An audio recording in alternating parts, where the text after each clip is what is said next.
So today we will be making pinecone bird feeders. The major theme of this week is wildlife, and today, more specifically, we'll be focusing on birds in the wildlife. So to focus on birds, we are going to be making pinecone bird feeders as a classroom together. The experiment will be broken up into 3 different activities with 3 different days. At the end of each activity, we will be giving the children a notebook to jot down answers to 2 of the questions that will be provided by myself. So activity number 1, day 1, is a group time discussion on birds in the wildlife. On this activity, we will divide the classroom into groups of children of 3 or 5. The children will talk about birds that they know, that they want to know, or that they don't know enough about yet. So we will give them books such as this that they can learn about birds in the wildlife. They can learn about what they eat, what they do, what different types of color birds we have in the areas that we live in, and so on. So question number 1 that the kids will be jotting down in their journal is, how do birds get the food that they need every day? Question number 2 is, do you have any bird feeders at your home? And if so, do you notice the birds eating out of them? Here's a couple examples of bird feeders, not the ones that we will be making, but children might recognize these and say, yeah, we do have bird feeders at my house. I've never seen a bird eat out of them, or yeah, my mom fills it every day and I see birds in the morning before I go to school. Activity number 2, day 2, is the actual construction of the bird feeders. So the ingredients that you'll need, just 3 simple ingredients. You'll need the bird seeds, a pine cone, and Crisco. You'll have your child choose a pine cone from a table, and the children can either roll the pine cone in the shortening or simply paint the shortening on with popsicle sticks. To prevent mess in the classroom with a lot of children, I would request using popsicle sticks, but since it's just me, I'm going to be using just my hands and rolling it. So you just roll it all up in the Crisco,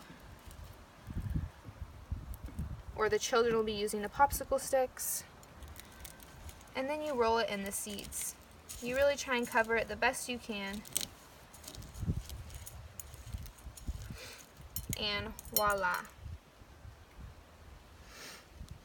So after the children have completed constructing their pine cones, they will be asked 2 more questions to write in their journal.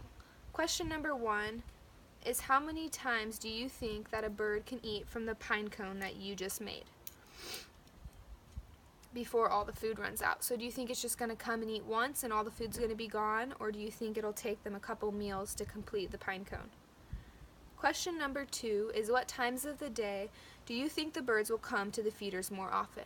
Do you expect them to come in the morning, at night, or all throughout the day? So this completes day 2. Activity number 3 is outside bird watching and analyzing. So after we have put the bird feeders that the children made outside, we will bring all the children outside to watch their specific bird feeder for a 30-minute time period.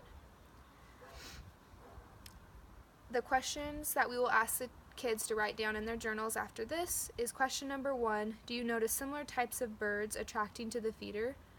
And question number 2, how many birds in a 30-minute time period have come to the bird feeder that you constructed?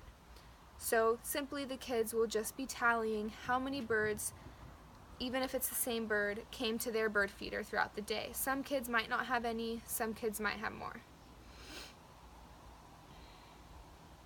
So the main lesson of this experiment is just teaching the kids the importance of the wildlife and how we really do have an impact on making it better, so we can